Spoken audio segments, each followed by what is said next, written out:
The project for today is for my fellow Blackstone Griddle owners that bought the 1866 model. I bought this one from Tractor Supply, and after I've used it for a while, I realized I really want to make this a hinge cover instead of a lift cover, because I have knocked the grease catch off the back a couple times just lifting the cover up accidentally.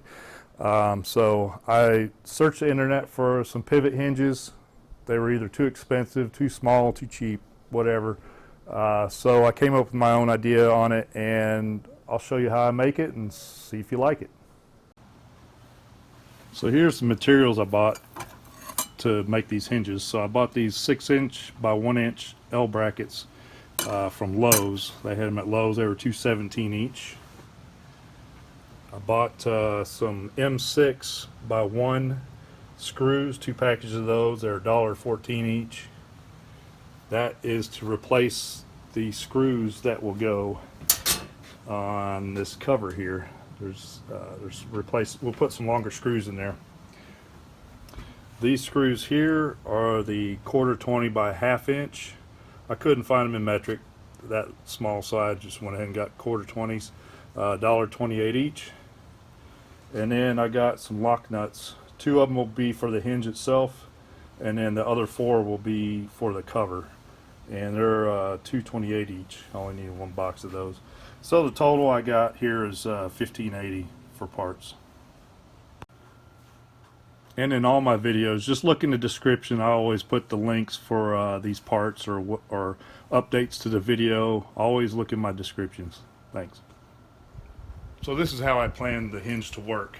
If you can drill and cut metal, because we're going to have to cut a piece of this off and drill some holes, then you can do this project. This piece right here is going to slide behind here. It'll be right behind here, and it'll use the existing bolts that are there. I bought longer bolts just in case this is too thick, and then so this will go down here like this. This will be over further, and then this is going to attach to the cover here, and then this will flip up like this, and I'll have to cut this off too.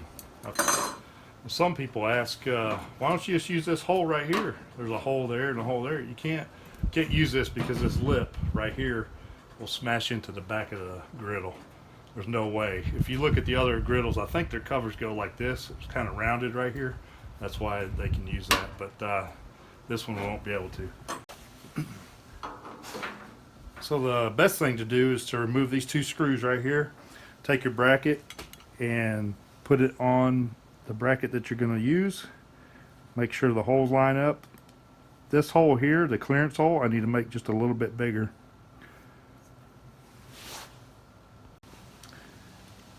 So my holes are lined up, and this is the original screws. There's only about that much thread sticking out, so that's why I bought these other screws here to try.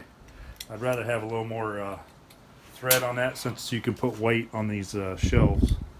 So I'll put these longer screws in, so that's how much longer it'll be, and it should reach good. I'll put these back in. Alright, so I got these screws in. This is what the bracket will look like for right now. And when we go to connect this other one, we're going to screw in 2 screws here on the cover, and then it looks like I may put it all the way up high to drill 2 holes here, and then drill a hole here for the hinge point. So the measurement of the holes from this end here to the hole I drilled is at 1 5/16. This hole existed already. It should be at 2 3/8. And the bigger hole, which I think went just past 1/2 inch, that one's at 3 5/32 to the center of the hole. So that's your measurements for those holes. But the best thing to do is just use the bracket as a template for your bracket here. So this is where I use the 1/4 by 1/2 inch. I drilled my 2 holes here and put the nuts on, and use the lock nuts on the outside here. These are all stainless steel screws that I bought. So after I tightened the bolts down on these, I stuck a C-clamp on here. I lifted this up just a little bit, lifted the cover up just a little bit, clamped it down with this C-clamp, and I've drilled a 1/4 inch hole right in the middle. That'll be the pivot point. Well, this is what it looks like so far. It actually sits on there. If you leave that piece, if you leave this piece on there, it'll sit on there. If you leave this here and you have a cover, a fabric cover like I have, it'll probably end up cutting it. So you can either round this over so it won't cut it. I may leave that there. All right, I'm gonna grind these corners down now.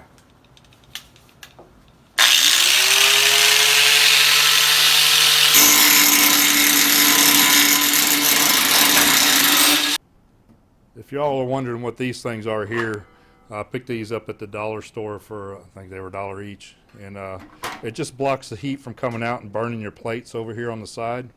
So I've got 4 of those on there. That's what that's for.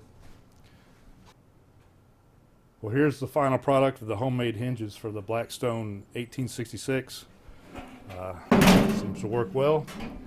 I've got the bolts tight here so you can move it to where you want it. It's not going to fall. I also left, this is my personal preference, but I left this sticking out so the cover will rest on it.